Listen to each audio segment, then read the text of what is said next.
10 years of living in this gigantic city, there was still no girl who would conquer me.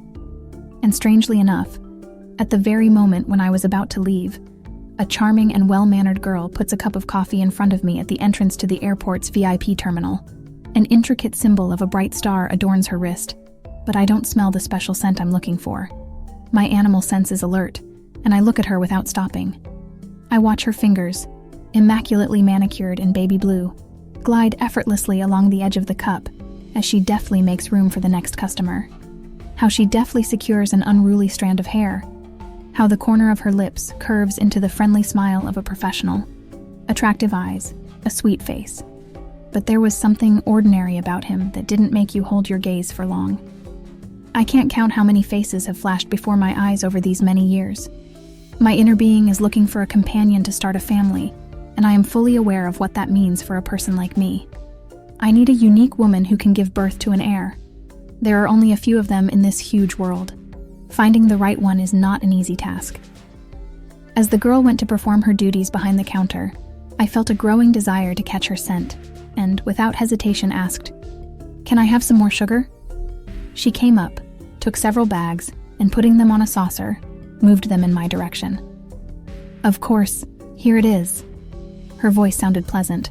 I sharpened my senses for a moment and caught a full range of aromas: the sweetness of desserts, traces of cleaning products, the smell of my favorite perfume from the lady in the corner of the room, the strong smell of alcohol from an open bottle. In the bar, from the slightly open door of the warehouse, there is a sour smell, the aroma of freshly brewed high-quality coffee. Quality and a bunch of other nuances. However, none of them belonged to this young woman. I muted my sensitivity, continued to enjoy the luxurious coffee, the highest grade Brazilian Santos, and secretly observed what was a mystery to me. The girl's light brown hair was tied up in a high ponytail. It was clear that the colorist was a true master of his craft. When you deal with the fashion industry, you begin to understand a lot about these things. On her ears were elegant earrings, seemingly inconspicuous, but high-quality polished diamonds, about half a carat each, playing in the light when the light from the ceiling lamps fell on them. An interesting face, pleasant in every way. She didn't look like the daughter of rich parents who could easily get away with working behind a bar. So what kind of person was she here? Is there a rich patron behind her who gives such expensive gifts? How old is she? 20? 22? Hardly anymore. Why doesn't she have her own sense? This happens extremely rarely. Every person, every living creature has its own unique aroma, and she has nothing. A mystery that baffles me and heightens my curiosity. After the boarding announcement for my flight, I examined her hand again. She was preparing a cappuccino, carefully holding a jug of hot milk. I couldn't see the entire image, but I could make out the even brownish tint and clear profile of the star. I thought it was not a mole, but a temporary henna tattoo. That's why I couldn't smell it? Was she not marked? Perhaps I should have quietly continued on my way and never returned to thoughts of her. But the first meeting in my life with a person completely devoid of smell prompted my inner beast to get to the bottom of this strangeness. And that puzzled, confused look that she threw at me touched me like no other. Before I leave, I will definitely find out who she is, and only then will I allow myself to leave. My closet is full of long-sleeved dresses, and for the third summer in a row I feel uncomfortable in them. Catherine advises that I can now only wear clothes with my arms outstretched at home, or where I am sure I will not be noticed. I don't dare explain all this to our manager Johnson, but I don't want to risk my job, so I'll have to live with it. I take off my coffee-stained blouse, open my bag with a clean, short-sleeved uniform shirt from the dry cleaner, put it on, and look at myself in the mirror. I touch my finger to the image of a lion on my forearm that suddenly appeared on my last birthday and so scared my grandmother Catherine. Okay, I can withstand one shift in the business lounge in these clothes. There are usually few people here. Not so bad, right? I convince myself. And who, if not myself, will help me strengthen myself? Coffee is a real pleasure for me. And now, when preparing another espresso, I can already smell its aroma. When the flight leaves, there will be a short break, and I will also make myself the same cup of coffee. I place the finished coffee on the counter in front of the visitor. Oh, what a masculine grown man, tanned, with casually styled dark hair and bright blue eyes. Maybe it's just the lenses? I smiled at him without difficulty, in a businesslike way, within the framework of work etiquette. It's much harder for me to smile at my parents. There are eternal differences between us. The man behind the counter noticed the image of a lion on my wrist and looked into my eyes, studying me. I felt an inner trembling, and in response, I also looked at him. He didn't look like an attacker, wasn't threatening, and overall didn't seem like a bad guy. He was so cultured, even. He was wearing a blue Armani polo shirt that suited him very well. I breathed a sigh of relief, smiled again, and went to take the cups out of the dishwasher. "Everything is going well," Catherine told me about the other men. "That's not what you need to worry about. Add more sugar, please." Naturally, I can even offer champagne if he expresses a desire. But this man is not asking for alcohol. I thought that people like him would prefer pure, bitter coffee. "Of course, enjoy. I've already seen him somewhere, but I can't remember the meeting place. This is important because I find him so attractive and unusual, and he stands out to me. I'm going over it in my memory. No, I'm not looking for an active companion, especially at his age. It's just that Grandma Catherine always says to pay attention to men who show interest in me. And if someone meets again, then you need to sound the alarm, and be sure to call her. Everything that's happening to me now seems like a difficult quest, and I feel like I'm participating in something that I don't know how to get out of, so I follow her advice. This wonderful person does not seem dangerous to me, and most likely I saw his photo on the internet. However, he is not a media person. At least I don't remember his face among the actors and musicians. So who is he? I check everything at my workplace. Orders for Americano and espresso have been completed. I'm preparing. I've been working here for almost a month. It's time to get paid soon. I need to save $200,000 for the summer, and I intend for it to be money I earned, not borrowed from friends. Yes, I have my own principles, and they did not arise out of nowhere. I try not to return to these thoughts, but lately I have been thinking about the past a lot. I was about 12 when this incident happened. My father's driver brought me home early, and I found my mother and father in a serious quarrel. Entering the house, I immediately caught their screams from the living room. It was the first time I heard them shout at each other like that. "Daryl!" Those terrible, piercing sounds that my mother made. "We've been strangers for a long time. You don't even sleep with me. Do you think I don't know about your connection? Let me go. Please let us leave and move on with our lives." "You are talking nonsense. We have been together for almost 15 years and everything will remain the same. I am a family man. I have a solid business, and we have a strong family. What makes us fall in love less often is that I'm tired at work. Don't get into my head. What do you want, huh? Your life is the envy of many, Olivia. Have you become spoiled? Okay, did you want to go to the ocean? Go to the islands for a month, relax, and then everything will be as before. I'll leave you anyway. No, you will live with me in this house and smile at receptions, because that's how it should be. And if you even say a word about this to anyone, It seemed to me that my father was out of breath with indignation. I stood and listened as if it were someone else's family, not believing that it was my parents who were saying such things. "As soon as you try to tarnish me, I will actually get divorced. But don't think that you will get anything. Not a daughter, not a house, not a car. You won't even wear a fur coat. You came penniless and you're leaving anyway. What can you do? How will you earn your bread? What about manicure? Don't you dare humiliate me.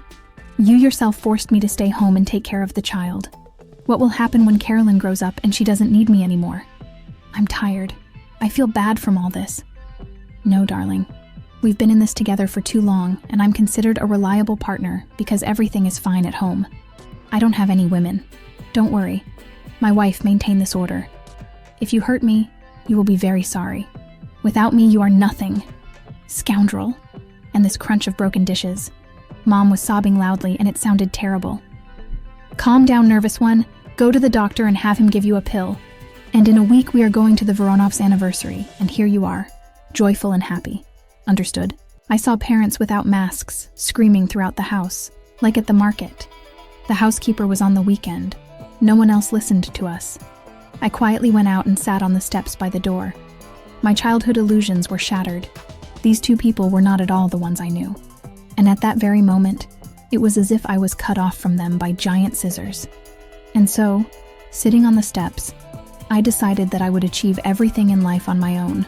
without anyone's help, and no one would tell me how to live. Housekeeper Lucy was surprised when I asked to help her, but I couldn't refuse. I learned a lot: ironing, baking, and much more. But the most important thing is that I chose my path. I will be a singer, as the academy teacher said. I study hard and will never depend on a man. I need a project that can give me a good start in order to sign a lucrative contract. The man from VIP looks at me again, with some persistence. Unpleasant feeling. Should I really be afraid? The work is not the most grueling, but by the end of the day you feel tension in every muscle. I was wearing a lightweight windbreaker, thick at the front and covered with breathable mesh at the back. Sleeves cover only up to the elbow. And as always, I remind myself that the mark on my forearm can show through any layer of makeup within half an hour. You can try to hide it with wide tape, but most often you have to wear long gloves that cover everything up to the elbows. And now, when you think about stage costumes, dreams of light t-shirts with straps will not come true soon. This is my destiny. The mole concerns not only me. I leave the airport and cross the long tunnel that leads to the parking lot. It's good that there is free space for employees with special passes. Otherwise, we would have to drag ourselves by public transport. I walk up to my car and who do I see? Nika has laid out her entire arsenal of cosmetics on the hood of my red car and is cleaning herself up. Boo! Christmas trees, Carolyn, look what a mark you left! Her scream turns into giggles. Above the eyeline, the arrow reaches almost to the temple. Don't worry, this will add expressiveness to you. I cannot stop laughing. She frowns, rubs makeup remover into her skin, and starts touching up her makeup again. Wait, don't move. I'll fix everything quickly. You look at Nika and understand. She is a creative person. At 23, she still dyes her hair hot pink, wears punk dresses, and loves everything eccentric. She loves Japanese cartoons, watches Korean TV series, and happily tells me everything. And I listen carefully. I need to support her. I watch her adjust the arrows on her face and think to myself, despite such a provocative appearance, that blue-eyed man most likely would not have paid attention to her. But for me, yes, I feel interest on his part. Why are you here at the airport visiting your father? Well, he forgot the documents and sent me to China so that I could immerse myself in Eastern culture. But the required package of papers turned out to be the wrong one. Therefore, I was forced to rush here by taxi to give everything I needed. Today is the last day, and tomorrow will be too late. She continues fiddling with brushes and shadows. When is your flight? In August, it seems, from the 10th. What about the start of the school year? Well, as you can see, the Chinese university is a new academic year for me. She laughs, pulling out the corners of her eyes, imitating emphasizing Oriental makeup. It's a pity that I have to part with her. She is always there, ready to support, an endless source of energy and humor. Her father is the director of the airport. When I said that I needed a job for the summer, she arranged everything with one call, and I got a decent position. I didn't plan to ask for help, but her initiative came in handy. Now I have shift work and free days for singing. Dad said it was time for you to finish work. I hurried here. You didn't answer the phone. Nika closes her travel bag and looks at me demandingly. I'm checking my phone and completely forgot to turn it on. I missed calls from her and Paula. Paolo, did you call? I press the pass to the scanner and wait for the barrier to rise. Nika looks at me with interest. Everyone knows that Paolo Kravtsov is in love with me, but I'm such a tough asshole. I don't succumb to his charm. Well, I use his suggestions for my own purposes. Of course, when it comes to work. I'm not going to sleep with him, and I didn't even give him hope. He is a great friend and always tries to be there and help. So he himself always comes with all sorts of ideas. Hello, Carolyn? Yes, I wanted to find you. I have a proposal for a banquet in a week. The client is serious, wants a beautiful holiday, and has chosen his voice. Paolo looks happy, like he's up to something. Assume, without knowing it, you passed the casting and were chosen. This is the beginning of my great success. My voice is truly the best. I'm glad about this news. There is no doubt that your voice is beautiful. And these words sound so unwanted. We hit the road, heading towards the city. I turned on the speakerphone, and Nika also hears our conversation. Paolo, speak quickly, I'm driving. Where and when is the banquet? What about payment? Next Friday, Lorenzo's restaurant will be completely closed for the duration of the banquet. Company of about 100 people. from 20 o'clock to midnight. The presenter will be on site, and the program will be announced to you shortly. And believe me, the price tag is very pleasant. Don't refuse. I just need to fit it in with my work schedule. I think I need a day off. Big! I wink at Nika, and she responds with an approving gesture. My heart warms. Paolo deserves at least a little conversation. Paolo, what kind of banquet is this that even the restaurant is ready to close? You know, it's CEO Polly Iris's birthday, so expect pathos and a lot of beautiful ladies, and also a group of peacock men. Paolo is clearly not happy with such gatherings, but I don't care. The main thing is that the salary is good. Polly Iris, perfume chain? Nika, take me with you. I want to meet them, she whispers, and at the same time squeezes my hand. She went crazy? In the middle of the road. I look at her sternly and let go of my hand, but she was even offended. Thank you, Paolo. All is clear. I'll call you later. I put off the conversation and stop at a gas station, drive the car to the gas station and go pay. Nika jumps out of the car and follows me. Carolyn, please, Carolyn. She tugs at my sleeve. The desperation in her voice is pleading. Take me with you. Maybe I'll become their face for advertising, because the most important ones will be there. You're going to China soon. Why do you need all this? They probably pay well there, don't they? You do not understand. I had a classmate, such an ordinary girl, a mouse who last summer became the face of the brand. For 3 months her face was on billboards, photo shoots, beauty salons. And then she was chosen, but they didn't take me. Where's the justice? I hug her, trying to calm her down. It's not always fair in this world. I'll ask, but I can't promise anything. Oh yes, Carolyn, you are the best. She jumps around me, waving her arms like a little girl, although she's already 23. And so, approaching the house, she finally looks up from the phone and hands me the screen.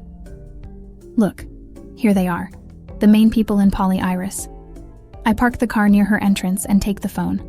On the screen is a man in a blue jacket, with short hair, eagle eyes, a clean white shirt, and a green tie. Undoubtedly peacock, I agree with Paolo. I can't find the words.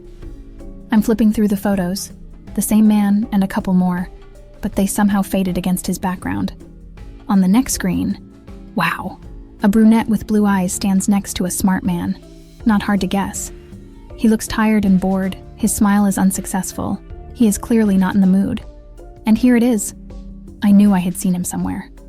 This means that his photo is all over the internet, and it's good that he paid attention to me. He poses no danger. And who is it? I turn the screen to Nika. First up will be John Wood, CEO of Polly Iris, who will be celebrating his birthday. And the second is David Strong. He is a famous perfumer. They say that he is actually the owner of the entire network and perfume production. He tries to stay away from public life and does not like to give interviews. Looking at the photographs of these two men, I begin to understand what a grand event awaits me at this banquet. John Wood appears to be a successful and influential man. His confident pose and attentive look in the photo speak volumes. And David Strong, with his piercing blue eyes and tired but handsome face, seems to be able to effortlessly capture anyone's attention. Having checked with Nika all the details of the upcoming banquet, I understand that this could be a big step in my career. After all, there can be a great many opportunities that can open up after such an event. Leaving Nika at home, I go home full of anticipation and a little excitement that my voice will soon be heard at such a significant event. Ideas are already starting to spin in my head about what songs I will choose for my performance. You will have to spend a lot of time to be 100% ready, but I feel the strength and energy to do it as efficiently and magnificently as possible. The way home flew by quickly. Thoughts were still spinning around the upcoming performance. Arriving home, I immediately opened my laptop to start planning the banquet program. It was necessary to take into account the audience, the theme of the evening, and of course, the wishes of the general director John Wood himself. I had almost complete creative control, but knew the value of finesse and sophistication for such an event. I started by compiling a list of melodious and mesmerizing songs that could enhance the holiday atmosphere, and at the same time, highlight my voice. During the preparation process, I was distracted more than once by thoughts of David Strong. What story is hidden behind his mysterious smile and bored look? It could not be as simple as it seemed at first glance. Perhaps my performance will give me a chance to get to know him better. After the program was ready, I spent several rehearsals at my home, performing each song in front of the mirror, trying to find the perfect facial expression and gestures so that each word of the song conveyed weight and sincerity to the listeners.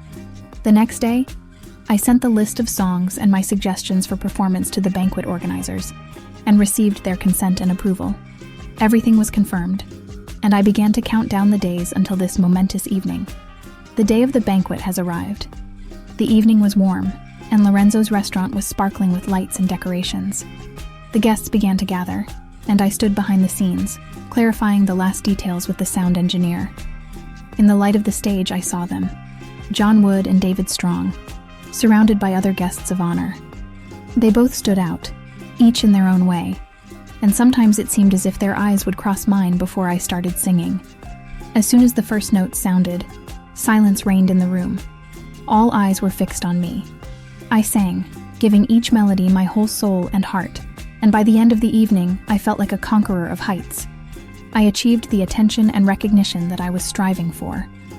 After the performance, John Wood came up to me with compliments. His voice was warm, and his congratulations were sincere. However, the real surprise awaited me when David Strong snuck up on me, congratulated me on my brilliant performance, and invited me to discuss further cooperation in the world of perfumery. That evening, a new chapter in my life began. The stage was a bridge for me to new opportunities, connections, and perhaps the start of something incredibly important and special with David Strong. But that's a completely different story.